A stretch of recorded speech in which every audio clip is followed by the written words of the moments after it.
Welcome to Why I Hate Your Podcast. These days, there are a lot of podcasts to choose from. This is another one. I'm Crystal, and each week my brother Sean and I meet up to talk about two podcasts and why we hate them, or don't. Join us and we might help you find your new favorite podcast, or save you from wasting time on a podcast you might hate.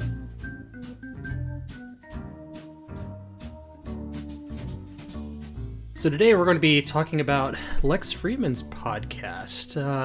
Lex Fridman is I believe he's a mathematician, but he does AI research for autonomous vehicles out of MIT.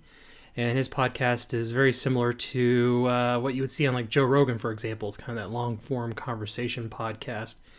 And he has a wide variety of guests, mostly science-related guests. He has a couple of occasionally political guests on, but I would say those are fairly rare. But his podcast can be anywhere from an hour to sometimes 3 hours or more, depending on the guest and what topics they're covering.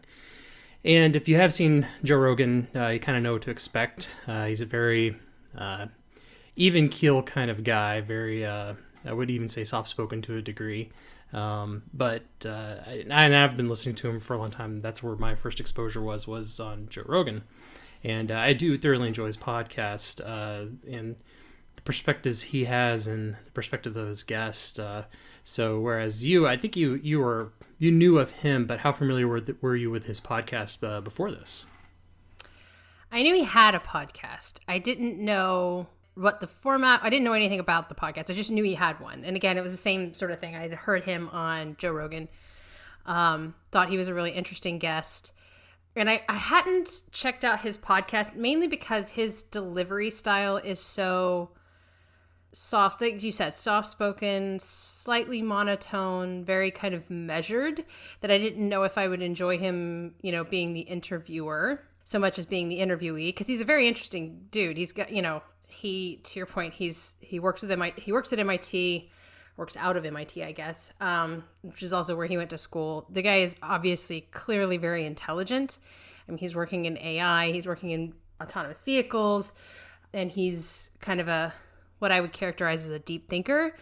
But that doesn't always make for an interesting podcast host. So I hadn't checked it out before now. But for the purpose of this podcast, I did listen to 3 episodes. Well, 2 3/4. I'm almost done with the third one because they are kind of long form.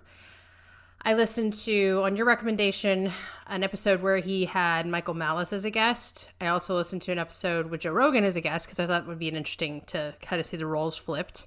And then I'm listening to an episode with Sarah Seeger, who is an expert she's a researcher with she's working on a NASA project. I don't think she works for NASA, but related to exoplanet research, which is super fascinating. So kind of a range of guest types there I figured would be a good place to start.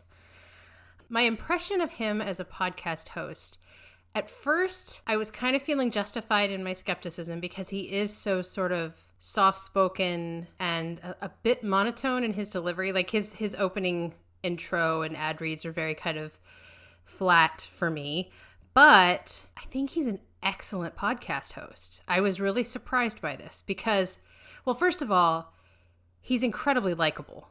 I think he has to possibly be one of the sweetest people I've ever heard of that I don't know personally. I don't know if you get this impression as well, but just he's so positive about people in general. He's like the ultimate optimist.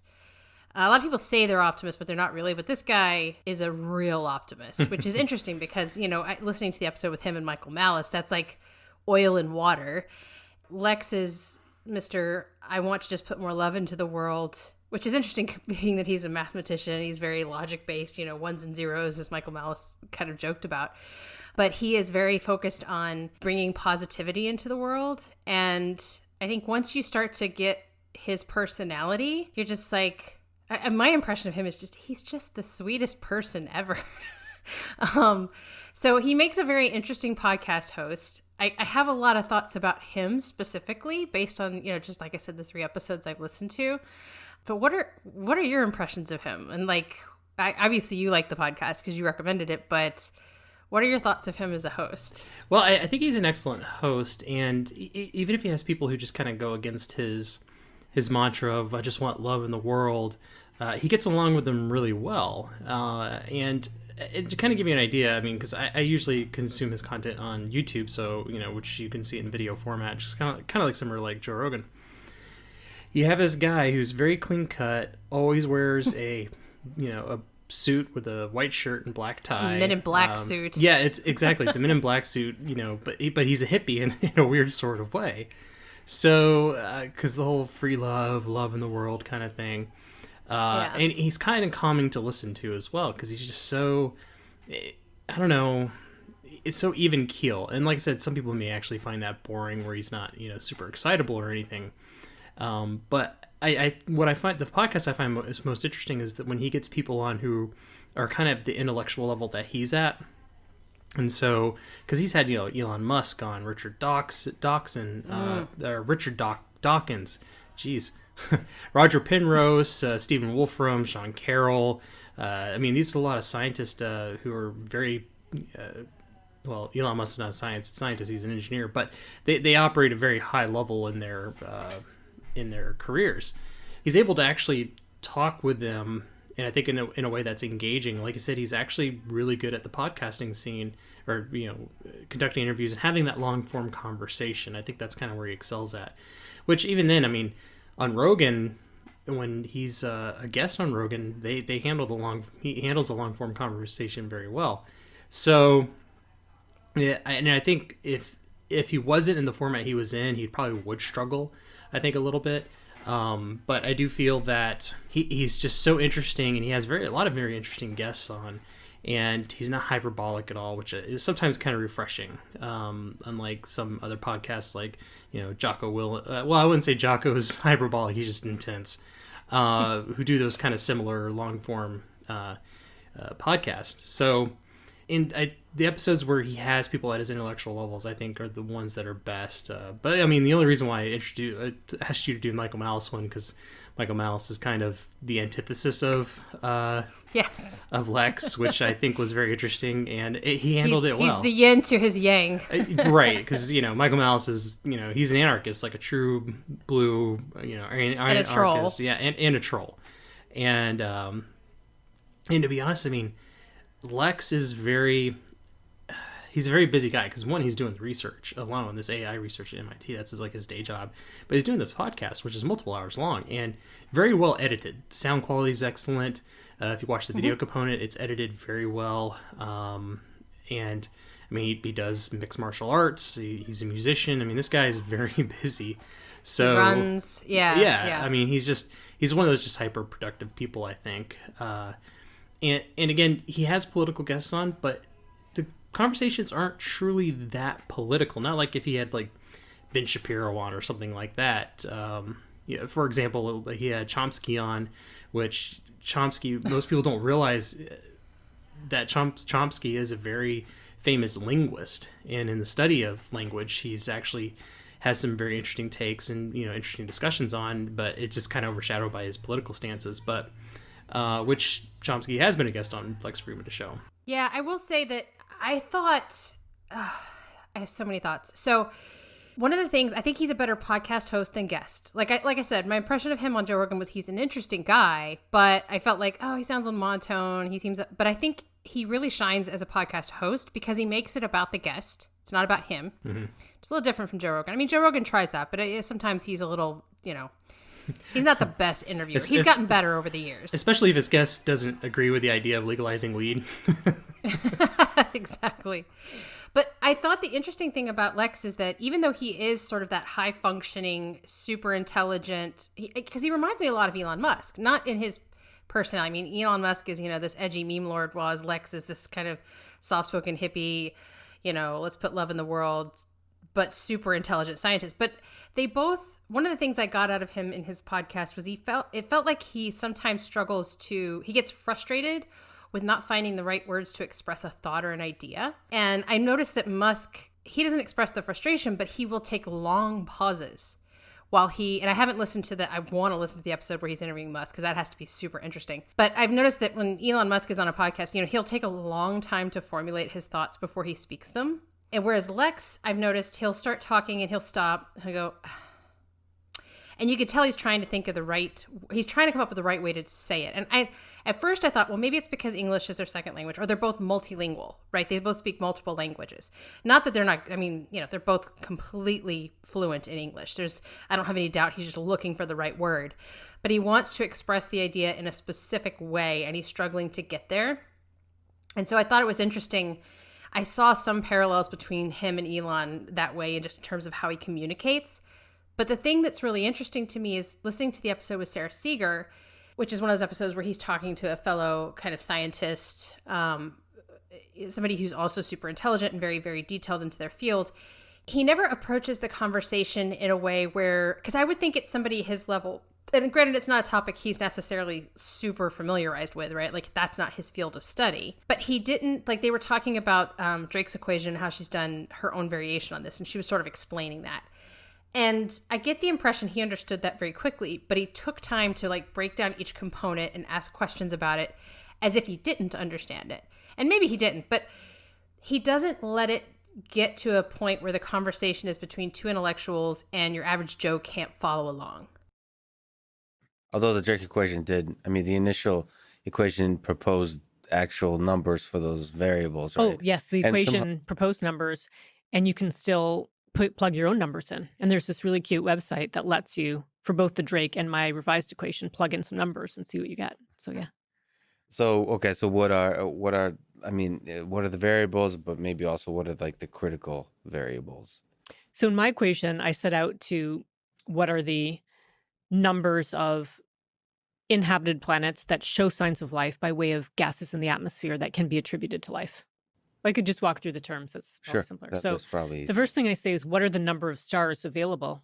And it's not that those trillions and trillions of stars everywhere. It's what are available to like a specific search.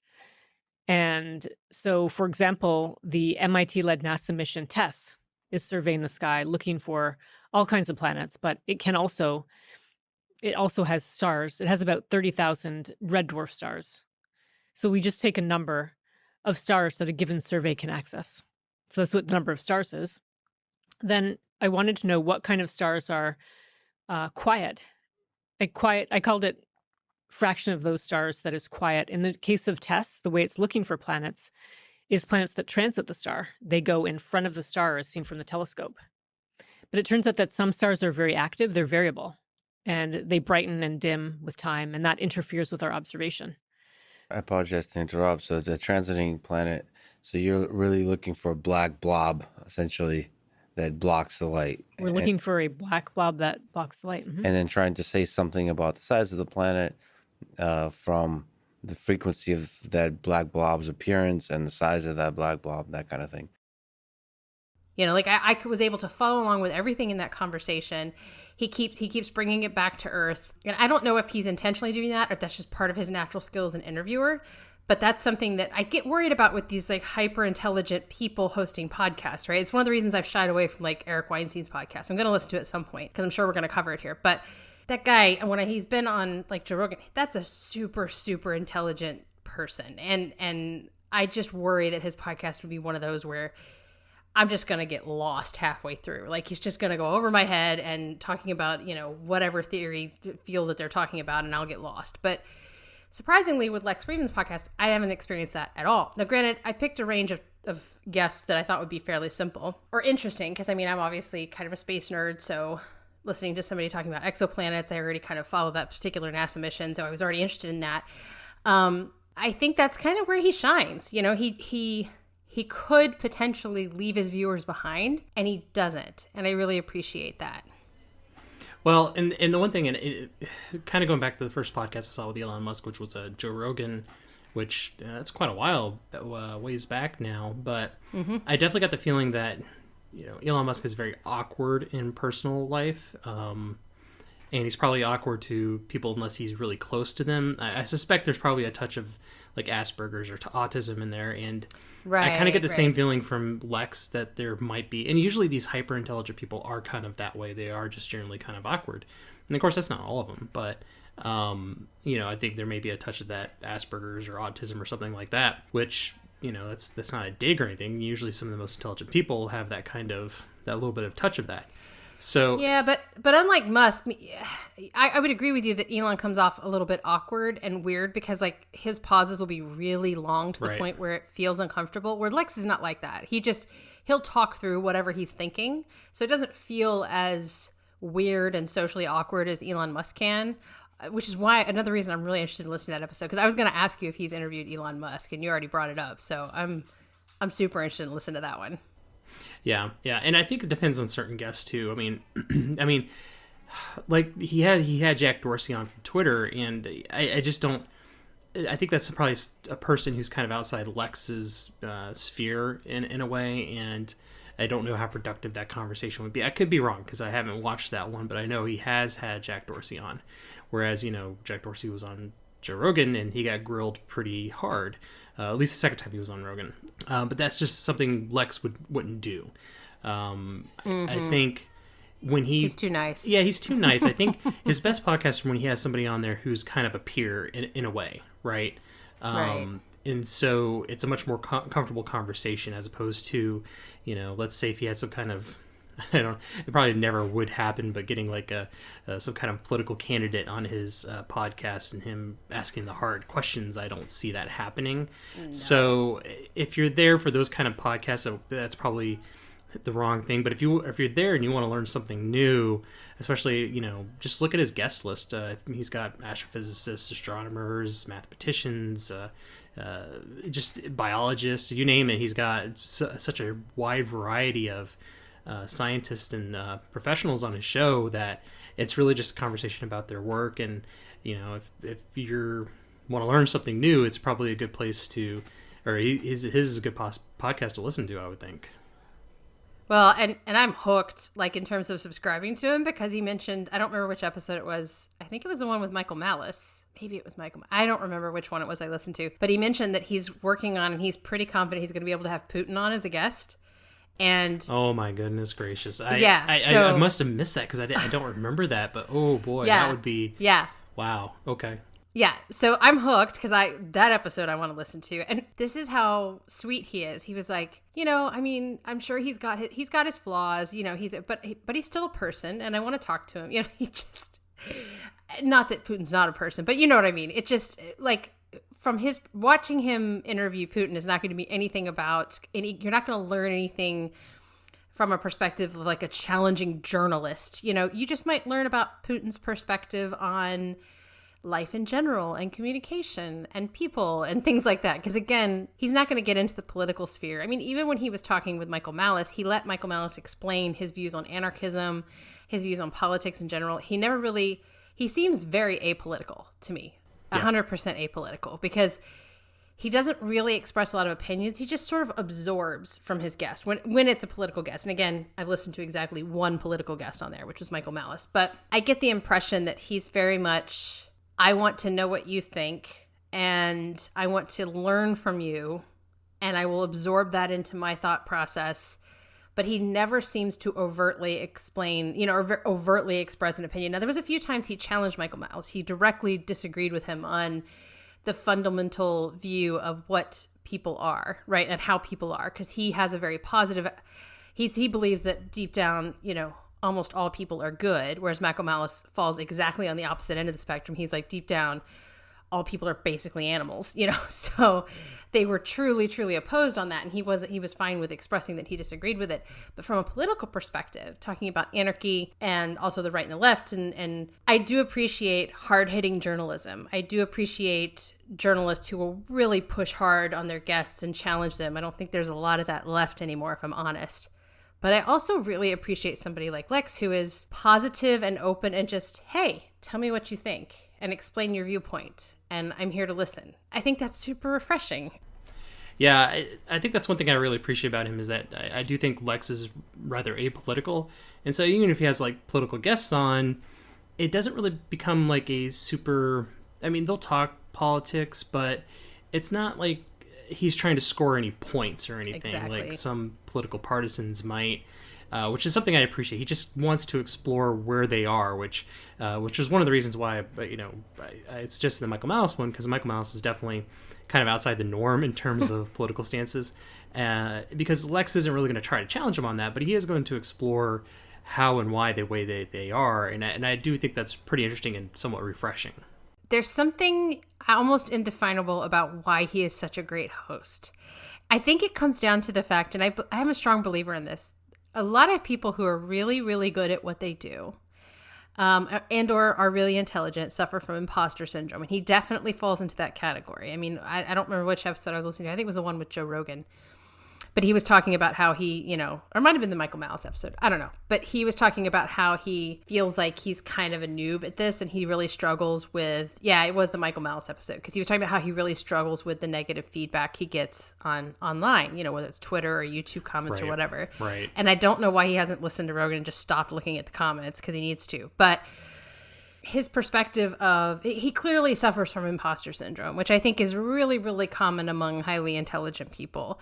And so I think that kind of humbleness about him is another thing that makes him a really good host, because he doesn't feel like he needs to be this kind of big bombastic personality for the podcast. And again, some people may find his delivery, his tone a little bit it's not monotone really. That's the wrong word. It's very low key. It's very kind of almost pleasant level. I think you mentioned that he's kind of even keel.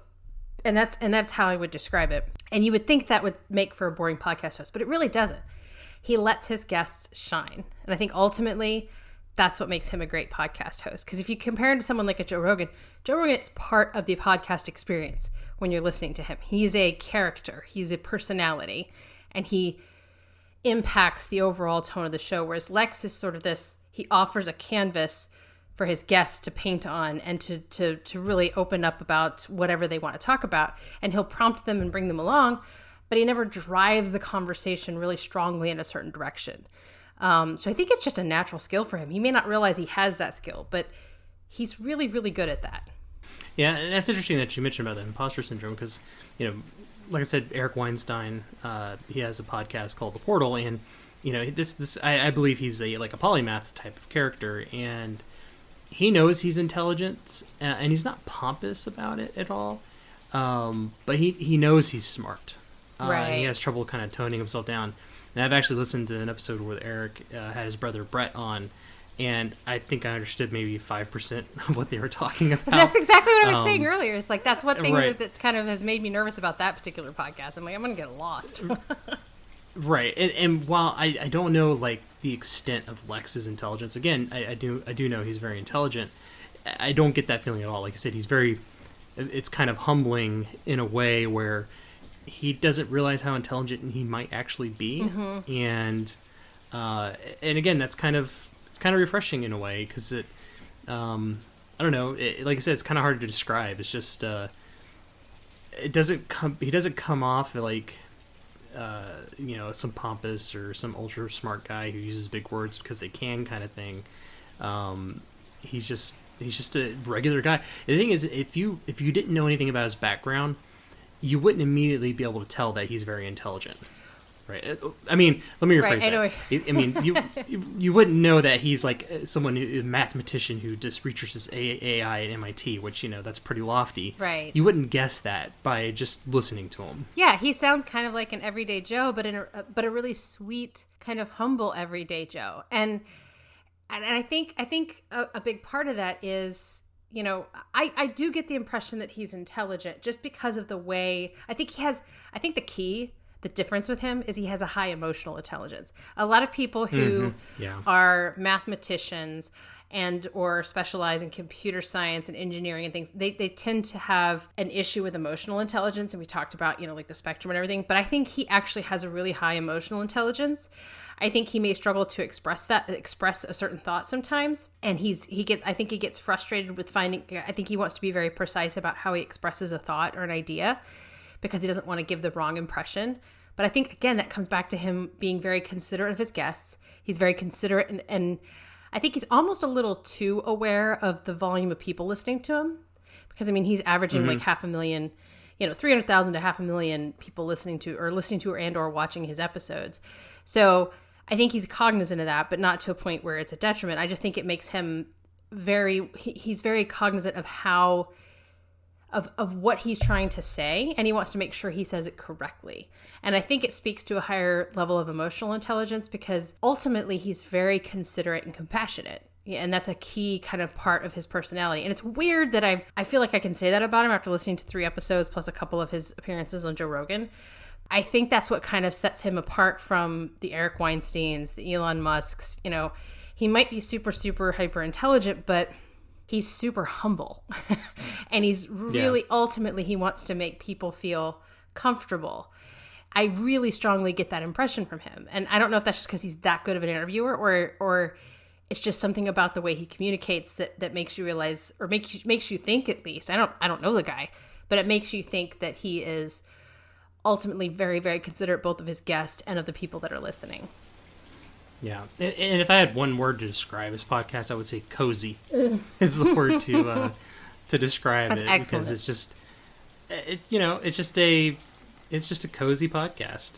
Because I mean, even the if you watch it on YouTube, it's a very intimate kind of setup. I mean, they're very close. It's a very small table, so it's it's just a cozy podcast to listen to or to watch. Does he record in Boston, where he's at, or I'm assuming it's Boston, right? Like MIT? I don't know. So I think that's where he lives. I'm assuming so. Yeah. Okay.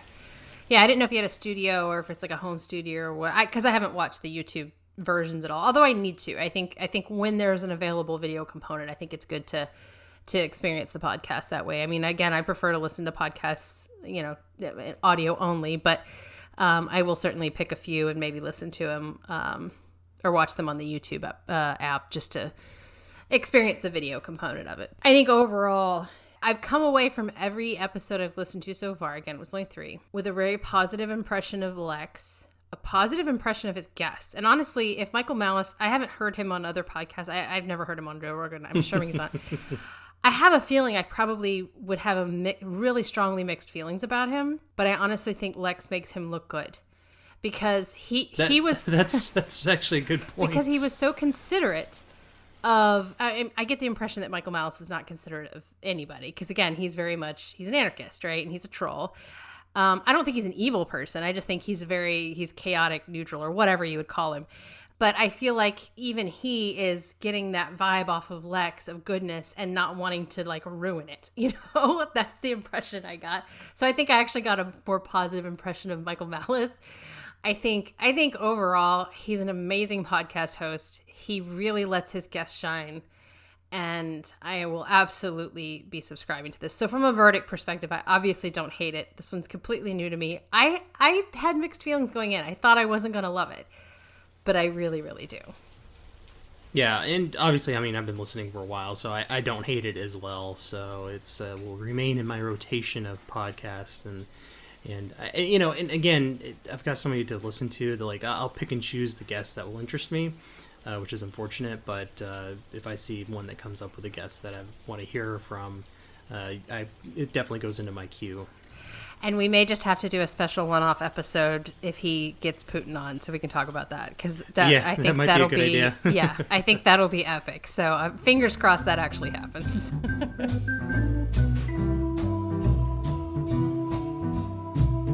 All right, next up is Omnibus! ! It's the official title.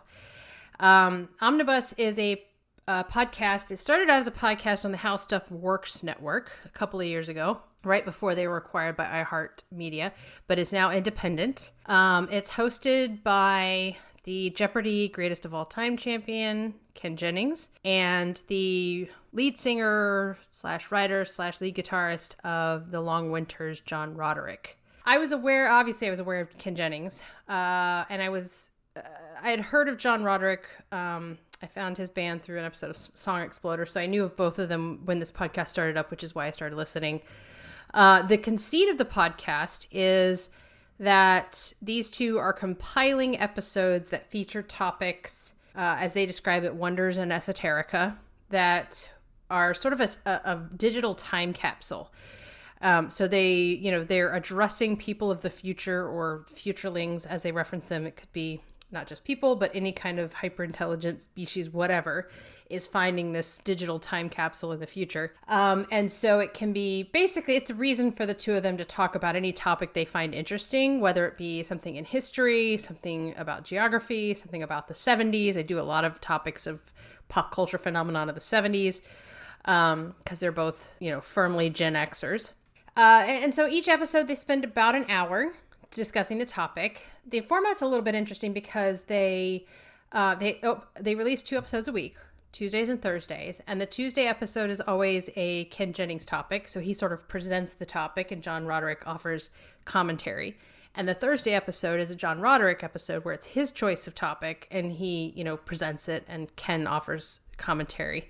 And so the podcast has been around for a couple of years now. It has a pretty good social media following. They have a Facebook group that's quite active called the Futurelings.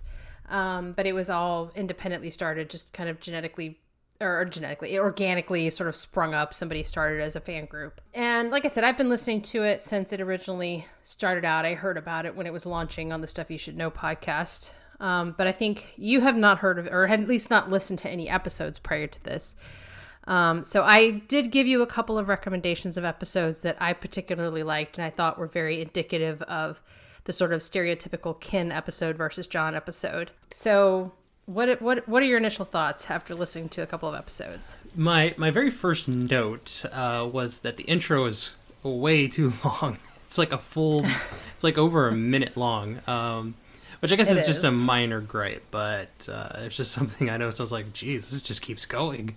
And it's very Doctor Who. Like the music is very Doctor Who. Yeah.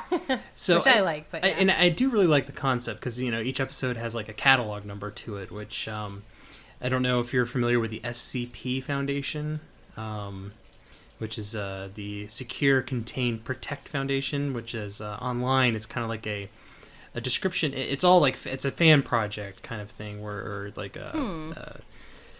where people can go in and submit SCP Foundation stories. It's basically like episodes of X-Files. Yes, right? Yes. I know what you're talking about. And I will give you some context when you get done. I'll pipe in with some context around the certificate number and the catalog numbers that they use. But yeah, I do know exactly what you're talking about. Yeah, so I immediately got that kind of vibe to it. And in the first episode I listened to, one thing that really caught me, and I didn't realize this was the Ken Jennings from Jeopardy. I had no idea.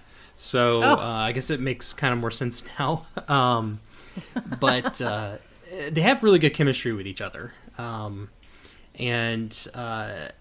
it definitely doesn't feel scripted, like they have talking points that they're going through or whatever. The conversation between them sounds very organic, but then they're generally pretty good about staying on topic as well. Although I will admit, like on the London Bridge is down, it took me a minute to realize exactly what the point of the podcast was, because the concept. Well, seriously, because the idea of like the London Bridge is down is kind of like, I guess, a code word saying that the Queen has been compromised, or somebody that's basically. Well, the Queen has died. Yeah. Yeah, the Queen has died. Right. So. Right. And then they don't really ever talk about it. And I was like, okay, well, the Queen hasn't died in a long time, so. But it's more or less talking about kind of declining influence of the crown on the English, on England as a whole, and or the world as a whole. And that was kind of the point of the podcast. And I think they had kind of struggled trying to get the point across that England's footprint in the world has decreased over her generation, or since her rule. Which kind of actually started, with her father's rule. But it took me a minute to realize, okay, I don't know where they're going with this, because I couldn't really get a clear indication of it. But yeah, I mean, they're actually very engaging hosts, and I really enjoy the back and forth that they have. And like I said, it's very organic and very, and it's just good chemistry. And I will say you've discovered one of the primary things, one of the primary running jokes / themes about the Omnibus podcast is that they don't get to the actual topic at hand. There's been a few episodes where it's 42 minutes in before they actually mention the actual title of the episode. And it's because the title of the episode, while relevant to the topic of the podcast, is not always the topic of the podcast. Mm-hmm. So like an episode, I think one of their first episodes, if not, it's not their first, because I think the first was a European Starling, but they had an early episode and the title was Defenestration, which is, the act of throwing someone out of a window. to kill them. But it was specifically about a specific defenestration in history, and it was really about that particular event in history. Is that the technical term for throwing someone out the window? Yes, defenestration. Okay. Learned Which something I only new today. know because of this podcast, yes. So that's sort of a running joke, is that the topic of the podcast, sometimes it is the topic of the episode. And sometimes it's just a way to talk. It's just a tiny bit of the entire topic. So to your point, London Bridge is Down, while it does focus on, and I find it to be one of the more entertaining episodes, but it does focus on what are the protocols and what are the things that have already been put into place and have been put into place since the 50s. Should the Queen die? You know, like what's going to happen? What's the schedule going to be? What are the security procedures? You know, what's the BBC going to do? All that stuff. That's a part of the podcast. But to your point, it's also a more broad discussion about the decline of the British Empire during the reign of Queen Elizabeth and, you know, et cetera, et cetera. So that's very stereotypical of a omnibus episode. So you're definitely getting the full experience with that one. Right. And one of the funny things from that episode that I felt didn't age well was that they were talking about the marriage of Harry to Meghan, and they're like, and it seems like everybody in the public, you know, really approves of this marriage. I'm like, it's all going great. That didn't age too well. I thought the same thing because I listened to it. You know, it's been a long time since I've listened to that episode. Sorry, when I recommended it, because I remember it being very funny.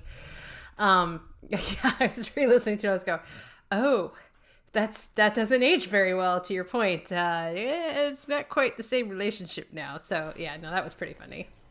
And so, you know, and like I said, I've only listened to a small percentage of their podcast, but it seems like their collection is it's kind of just eclectic topics in a way. I'm assuming, do they cover like any like major national, you know, tragedies or disasters or anything? I'm sure they've got like a Chernobyl episode or something. No, they really don't. So my guess would be if they cover Chernobyl, which they probably will, because John Roderick and there's a lot of mispronunciations that become running jokes or running gags, because John Roderick always pronounced Soviet, like he puts an L in there for some reason. It's just become a running thing. So now he insists on doing it because people made fun of it. But he has kind of a fascination with that era, and they both do, because they grew up in the 70s, so Cold War topics are really popular with them. So I have no doubt that at some point Chernobyl is going to be an episode, but it's not going to be called Chernobyl. It's going to be called the elephant foot category NC50. Yes, exactly. UM80. Exactly. And then it'll be a reason to talk about Chernobyl. So I have no doubt they'll cover it. They have not yet, but that's the thing, is that most of the time they pride themselves in selecting topics that are very esoteric. And sometimes they are legitimately esoteric, which I think the Praise and Colon Incident Accusal episode is a good example of, where it's just this one little weird blip in pop culture. I think they actually did an episode on the Rachel, which is, you know, the haircut that was really popularized in the 90s by Friends. But it was more of a context, like the discussion was really about how television, especially in the 80s and 90s, really kind of impacted pop culture. It was more broad discussion, but it was focused on the Rachel, the haircut. So that's the way they select their topics. So they kind of choose like a specific topic that kind of represents a larger trend. Yes.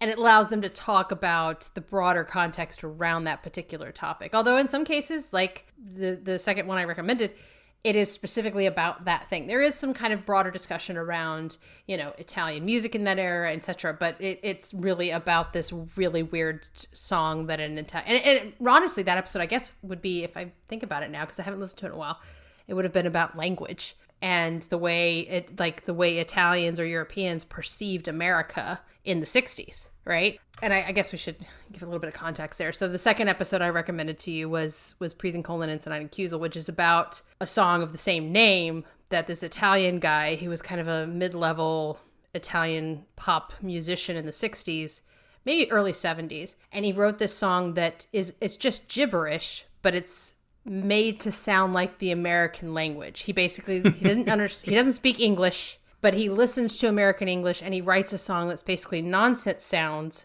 but they sound to him like American English. So it's like listening to what a European thinks American English sounds like. So it's very fascinating from that perspective. It's a fascinating piece of work. I mean, it's a catchy song. Did you I don't know how much of that episode you listened to. I know you said you started it. Yeah, no, I mean, it's a catchy song. I mean, it kind of reminds me of that whole, it was a meme for a while, the Trolla song from, I think it was either a Ukrainian guy or something during the Soviet era.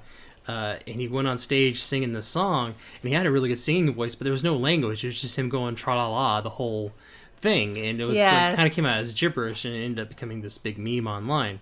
And so it kind of just made me think of that kind of as a whole. And it's like, it's just that one little thing sparks, like, you know, into modern society, it would just spark a meme, right? Not really affect culture. Well, and I guess memes kind of drive culture at this point, it seems like, you know. Right.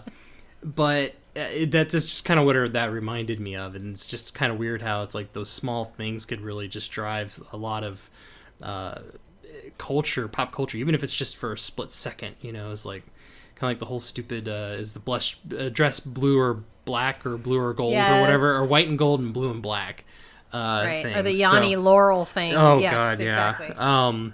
So it's kind of like that. And it's kind of fun to talk about those things, in which it's almost kind of, there's a couple of YouTube videos by people. You could probably just go to YouTube and search for what does English sound like to a non-English speaker, and it'll just be like, you know, two people sitting at dinner just talking, and it's just kind of babbling to a degree. And it reminded me of that. So where they have no idea what English sounds like, but this is what it sounds like to them. Right. It's the rhotic R's, like all that stuff that about language that sets American English apart, that, you know, I can't speak it, but I know what it sounds like. And I think this is probably a really early example of that, because, you know, it was late 60s, early 70s, whenever it was. And the video, I don't know if you've looked up the video for it, but it's amazing. Like, oh gosh. It is amazing. You have to look at the video, because it was one of those variety shows, and it's this guy kind of doing this weird dance, like this kind of hip, thrusty, Elvis-y type dance as he's singing it. And then he's got this classroom of girls all dressed in mini skirts, and they're sort of chanting along with him, this Prisen Colin and Nine Kiesel thing. So it's like a Robert Palmer video. Exactly. And then they stand, you know, one of them stands up, he calls on her, again, in this gibberish language, and she stands up and recites something in this gibberish language. It's actually a pretty amazing feat, considering they wrote something that's just nonsense and had to memorize it.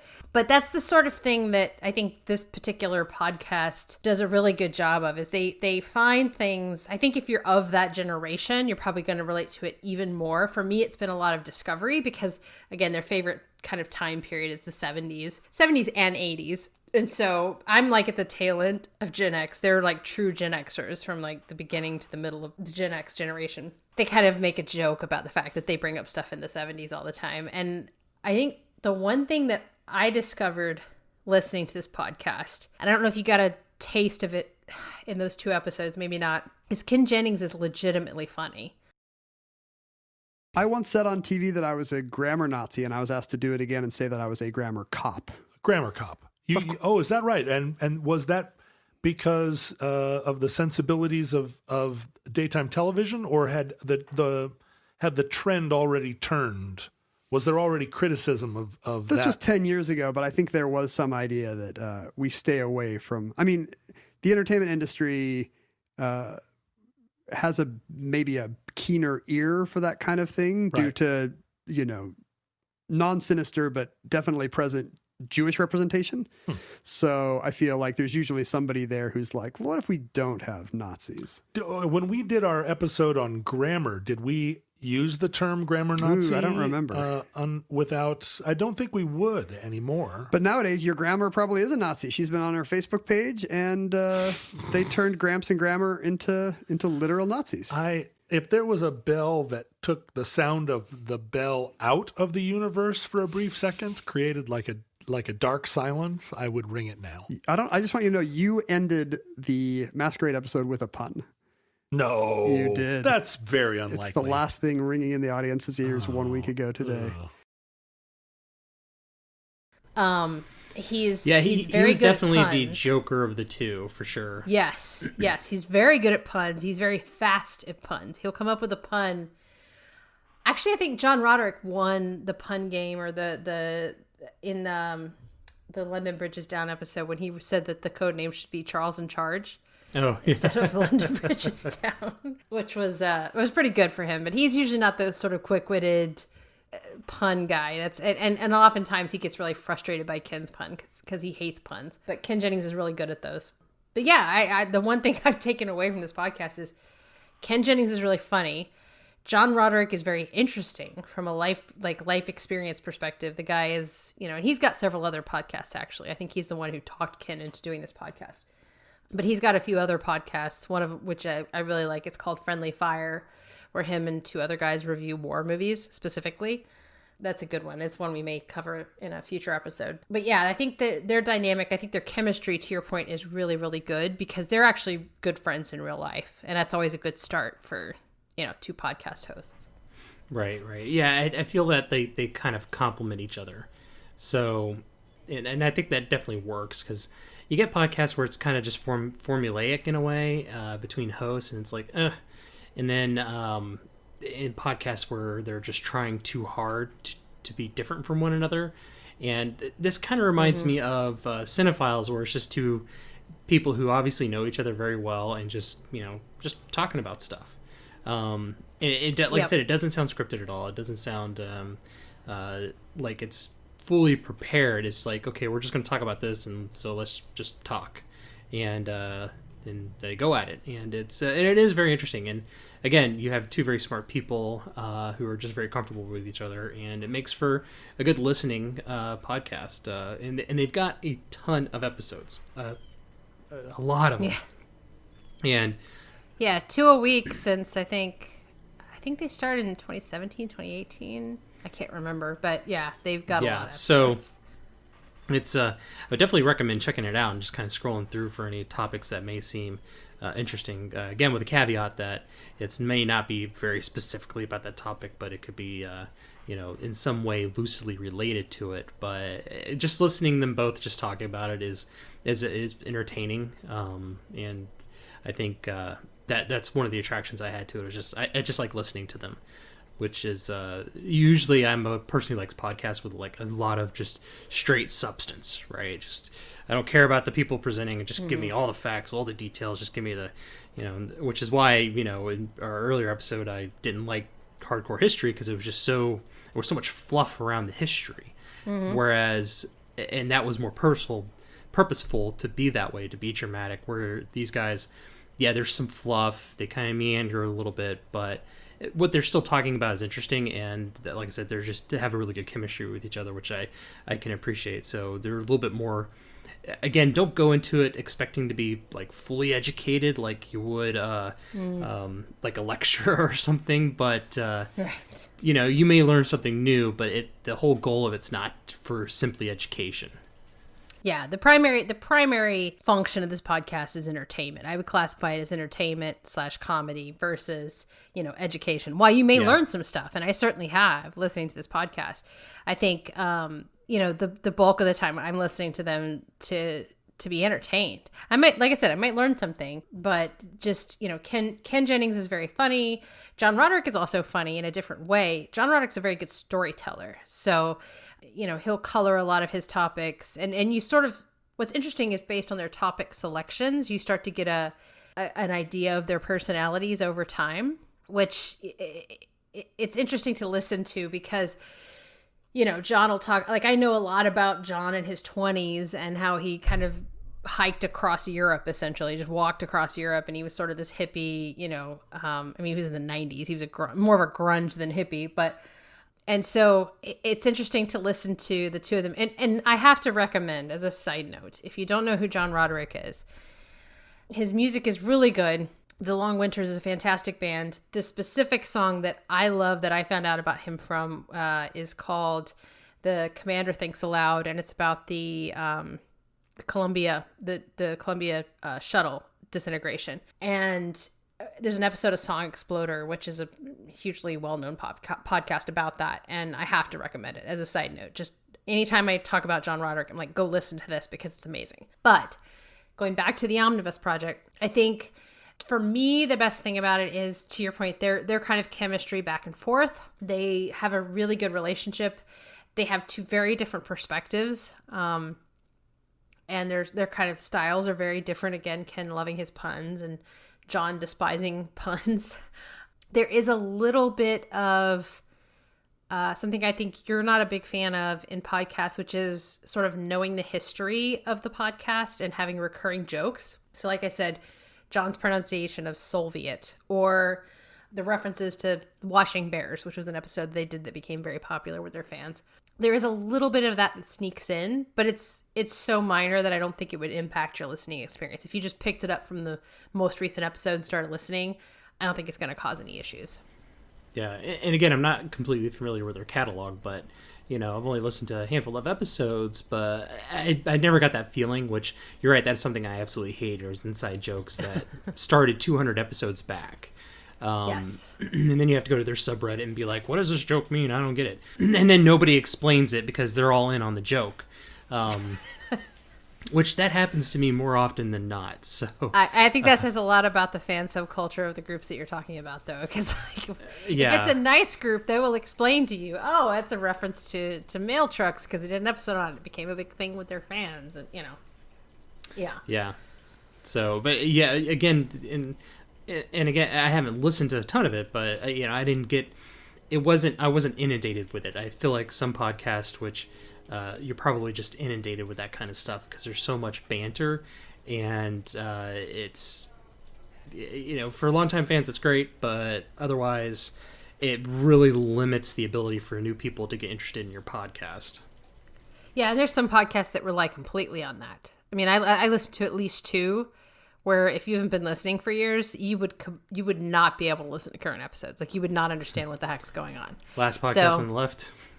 No, Oh, okay. not that one, because they have their own topics. And no, I'm thinking of the Unmade Podcast and Hello Internet. But I love those podcasts. But you have to be, if you haven't listened to the back catalog, you're going to be completely lost if you're listening to a current episode. You're not going to get 80% of the jokes. It is what it is, and that's okay. I mean, those podcasts, I think it hurts you getting new listeners if you make the barrier to entry so high. Where it's like you have to go listen to 200 episodes before you're going to understand what's going on. Most people are not going to invest that kind of time. And the nice thing about the Omnibus is you don't have to do that. Even if there are some occasional recurring jokes that they reference, it's done in a way that's very subtle, and it doesn't impact the listening experience at all. I think if you're going to experience that at all, it's going to be in the outro section, which has gotten bigger and longer over time, just because now in the outro they'll talk about the physical mail they've received. And in some cases, that's, referencing prior episodes, and or like they have one fan who sends them these beautiful kind of hand-painted watercolor postcards that are themed based on, specific episodes. So they'll mention those and that sort of stuff. If you're not following the podcast week to week, it may not be, interesting to you. So I personally like the outros a lot. I like their fan engagement, but you don't need it. The primary experience of the episodes are listening to the information they provided. And something I wanted to call out, you said, it's not very scripted. On their Patreon, they will post at a certain level, I don't remember which level, but they'll post like pictures of their show notes, and they will also sign, at another level, they'll sign copies of their show notes and send them to you, like the original copies of their show notes.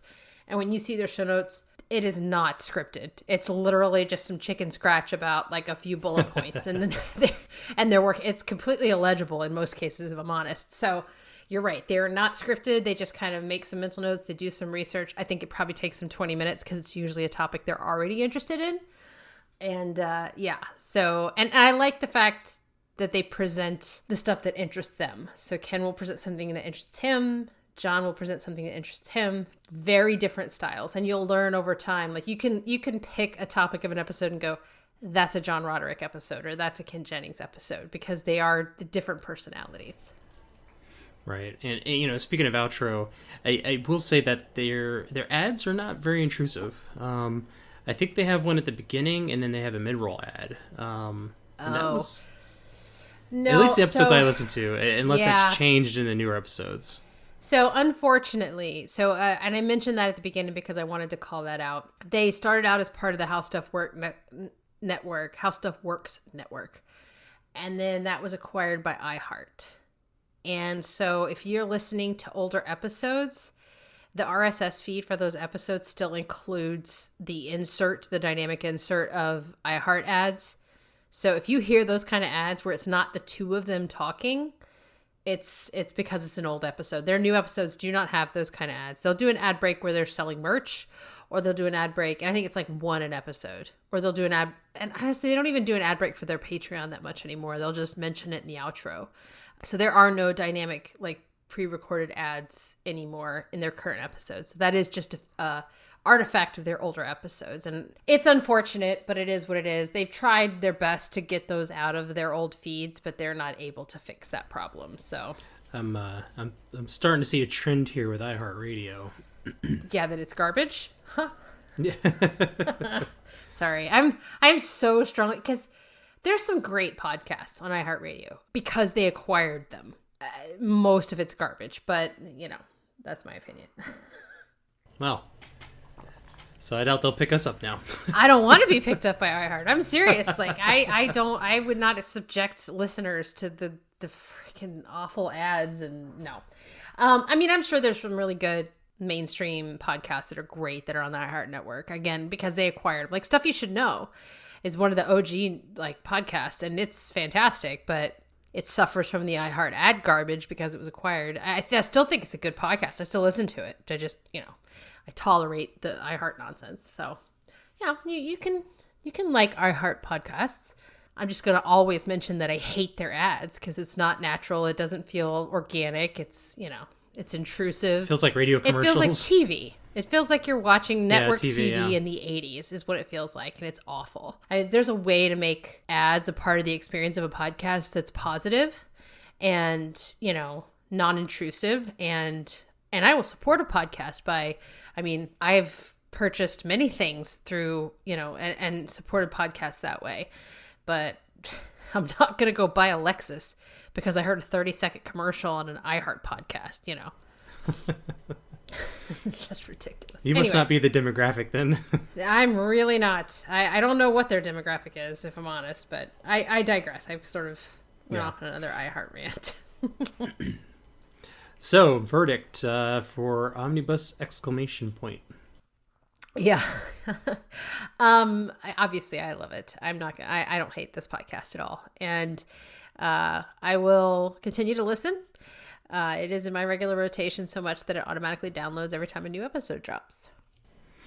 Yeah, I don't hate it either. I was actually kind of surprised by this because I was, for some reason, I don't know why, I just was... I didn't know what to expect after you last recommended last podcast on the left. I was like, oh, man. But this was way, way, way better. I think right now, last podcast left is like my worst reviewed one at this point. But this is, I don't hate this at all. I would like to have this in my regular rotation, but I think I'll probably keep it on a topic by topic basis. Keep an eye on it. If there's a new topic, I'll probably queue that up, that specific episode up. Just out of just sheer time. Yeah, but, if they drop a really good one, I'll be sure to let you know. Yeah. Oh, yeah. And I meant to say there is. I'm not going to spoil it, but the certificate. So the catalog number and certificate number information that they rattle off at the beginning of each episode seems random. It's not. It's code. Somebody, like a fan, figured it out within the first 6 months. I think the certificate number took the longest. And so now if you go to the Facebook group, each time an episode launches, somebody says, oh, here's the corresponding X and Y, thing that this is referencing. But yeah, Ken Jennings is a big fan of codes and, that kind of stuff. So that would make sense for a Jeopardy champion. Yeah, the guy's a giant nerd. It's great. Yeah. So I thought I would mention that. I meant to squeeze that in earlier, but yeah, if you're big into that kind of code breaky stuff or figuring out references, then you'll enjoy kind of poking around with that. Have thoughts you want to share? Send us an email at whyihateyourpodcast@gmail.com or visit our website at whyihateyourpodcast.com. You can also find us at Hate Your Podcast on Twitter and Instagram. Our intro, transition, and outro music is by Kevin MacLeod and licensed under Creative Commons. Please see the show notes for details.